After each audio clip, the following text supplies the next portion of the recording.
ये दिन था 20 दिसंबर 2020 का, जब एक 30 फुट की बोट बहामिस आइलैंड से फ्लोरिडा की तरफ रवाना हुई और इस बोट में 20 पैसेंजर सवार थे।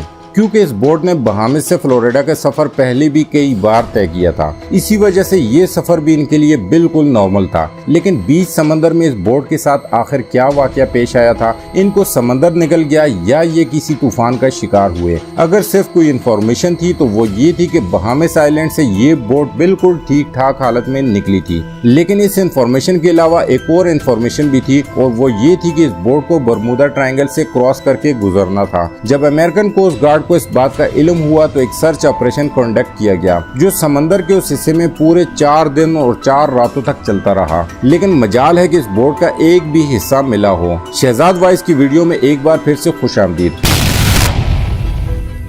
नाजरीन, हम सब ने बरमूदा ट्रायंगल की कई स्टोरी सुन रखी हैं। बरमूदा ट्रायंगल समंदर का एक बहुत बड़ा हिस्सा है जो असल में अटलांटिक ओशियन में पाया जाता है। ये ट्रायंगल फ्लोरिडा से बरमूदा आइलैंड और फिर टोरिको से होकर वापस फ्लोरिडा पर खत्म होता है। इस बनने वाले ट्रायंगल का एरिया 8 लाख स्क्वायर किलोमीटर के बराबर है, यानी ये ट्रायंगल पाकिस्तान और तुर्की से भी ज्यादा बड़ा है, जिसको कभी बरमूदा ट्रायंगल तो कभी डेविल ट्रायंगल भी कहा जाता है। ये ट्रायंगल अपनी मिस्टीरियस फिनोमेना की वजह से पूरी दुनिया में बदनाम है, जहाँ से गुजरते वक्त शिप्स और एयरप्लेन का कांटेक्ट अपनी बेस से अचानक टूट जाता है और वो हमेशा हमेशा के लिए गायब हो जाते हैं। अभी तक शिप्स और एयरप्लेन की एक बहुत बड़ी तादाद इस ट्रायंगल में गुम हो चुकी है। आज तक इनमें से सिर्फ चंद शिप्स और एयरप्लेन का मलबा रिसर्चर्स को समंदर के बॉटम से मिला है, लेकिन वो भी इस जगह से नहीं जहाँ वो आखिरी बार रडार पे शो हुए थे। जबकि दूसरों का न मलबा मिला और न ही इनके अंदर मौजूद लोगों का आज तक किसी को पता चल सका। समंदर के इस हिस्से में ताकतवर वार्टेक्स पाया जाता है या फिर यहाँ सी मॉन्स्टर और एलियन का बसेरा है। आखिर बरमूदा ट्रायंगल में कुछ तो अबनॉर्मल जरूर है, जिसकी वजह से ना तो ये बड़ी से बड़ी कार्गो शिप को छोड़ता है और ना ही किसी जहाज को। यहाँ पेश आने वाली अबनॉर्मल एक्टिविटीज का एक्चुअल रीजन साइंसदानों को आखिरकार मिल चुका है। ये मामला शुरू हुआ था 1945 में, जब यूएस नेवी के 5 टोरपेडो बॉम्बर एयरक्राफ्ट एक मिशन पर निकले थे। इन 5 एयरक्राफ्ट में बैठे 14 लोगों के लिए ये बिल्कुल रूटीन प्रैक्टिस थी। लेकिन बरमूदा ट्रायंगल के एरिया में आते ही यूएस नेवी के रडार से वो 5 बॉम्बर तैयारी अचानक गायब हो गए, और वो भी एक साथ, क्योंकि इस वक्त वर्ल्ड वार 2 को खत्म हुए सिर्फ चंद महीने ही गुजरे थे। इसी वजह से यूएस नेवी का शक था कि शायद किसी दुश्मन ने उनके जहाजों को गिरा दिया है। उनकी तलाश में एक और नेवी एयरक्राफ्ट भेजा गया, लेकिन हैरत अंगेज तौर पे वो भी बरमूदा ट्रायंगल के एरिया में आते ही रडार से गायब हो गया। और इस तरह ना ही कभी उन 5 बॉम्बर एयरक्राफ्ट का और ना ही उस रेस्क्यू जहाज का कभी पता चल सका। यही वो वाकया था जिसके बाद दुनिया भर में बरमूदा ट्रायंगल को खौफ की निगाहों से देखा जाने लगा। लेकिन इस वाकये से तकरीबन 10 साल पहले कुछ ऐसा ही सीन एक और जहाज के साथ हुआ था,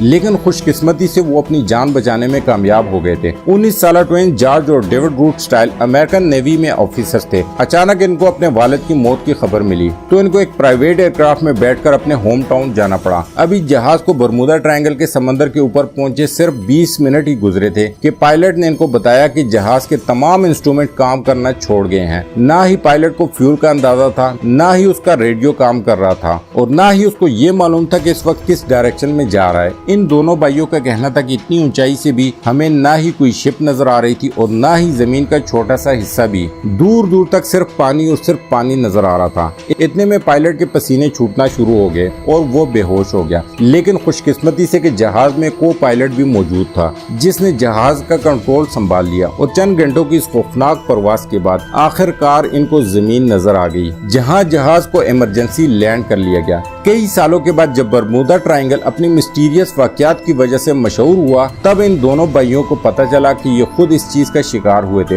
और खुशकिस्मती से बच भी गए। 2015 में अल्फारो नाम की एक कार्गो शिप फ्लोरिडा से प्यूर्टो रिको जा रही थी, जो 1 अक्टूबर 2015 वाले दिन रडार से गायब हो गई। यूएस कोस्ट गार्ड और एयरफोर्स ने एक कंबाइंड सर्च ऑपरेशन किया और पूरे 1 महीने की सर्च के बाद अल्फारो सतह समंदर से 15,000 फीट नीचे समंदर के बॉटम पर पाई गई। शिप के कैप्टन से जब आखिरी कांटेक्ट हुआ था तब ऐसा लग रहा था जैसे शिप में पानी आ चुका है, और वो अल्फारो से होने वाला आखिरी कांटेक्ट था। 23 फरवरी 2017 को तुर्किश एयरलाइंस का एक जहाज फ्लाइट टी के 183 क्यूबा के शहर हवाना में लैंड करना था, और इसी वजह से इसको बरमूदा ट्रायंगल के ऊपर से गुजरना था। लेकिन अचानक पायलट ने कंट्रोल टावर को रिपोर्ट किया कि जहाज बिल्कुल अबनॉर्मल बिहेव कर रहा है, जिसकी वजह से पायलट ने फौरन जहाज का रुख बदल दिया और हवाना के बजाय डॉलेस एयरपोर्ट पर जहाज को लैंड कराकर 440 पैसेंजर की जान बचा दी। इसी तरह के और कई इंसिडेंट्स बरमूदा ट्रायंगल की हदूद में पेश आ चुके हैं। कई तो इंसिडेंट्स रिपोर्ट हुए जिनकी लिस्ट विकिपीडिया पर मौजूद है, लेकिन चंद इंसिडेंट्स तो ऐसे भी थे जो आज तक कभी रिपोर्ट नहीं हुए।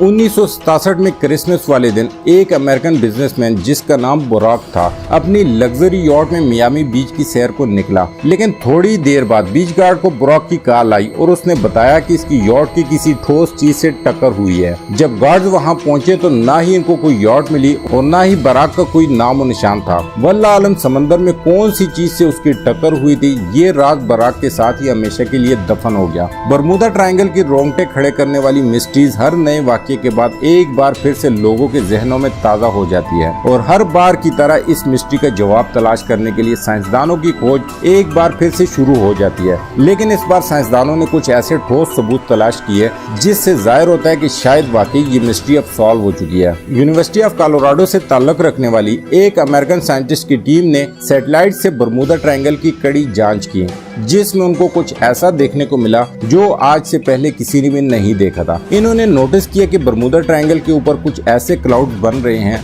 जो ना ही स्क्वेयर्स हैं और ना ही सर्कल, बल्कि ये क्लाउड्स हेक्सागोन की शक्ल जैसे हैं और इनका साइज 88 किलोमीटर जितना बड़ा होता है। एक्सपर्ट टीम का मानना है कि शायद ये क्लाउड कोई आम क्लाउड नहीं बल्कि ये एयर बॉम्ब क्लाउड्स हैं, यानी जब ये अजीब किस्म के बादल बनते हैं तो इनके नीचे बहुत ही तेज हवा के झोंके चलते हैं जिनकी स्पीड 250 किलोमीटर पर आवर तक पहुंच सकती है। हवा के इन झोंकों की स्पीड इतनी तेज होती है कि ना ही इनमें कोई हवाई जहाज आसानी से उड़ सकता है और इनकी वजह से पानी में जो लहरें बनती है ना ही इनमें कोई बड़ी से बड़ी शिप तैर सकती है। साइंसदानों का कहना है कि शायद बरमूदा ट्रायंगल में होने वाले हादसात की ये भी एक वजह मानी जा सकती है। उम्मीद है शहजाद वाइस का ये एपिसोड भी आप लोग भरपूर लाइक और शेयर करेंगे। आप लोगों के प्यार भरे कमेंट्स का बेहद शुक्रिया।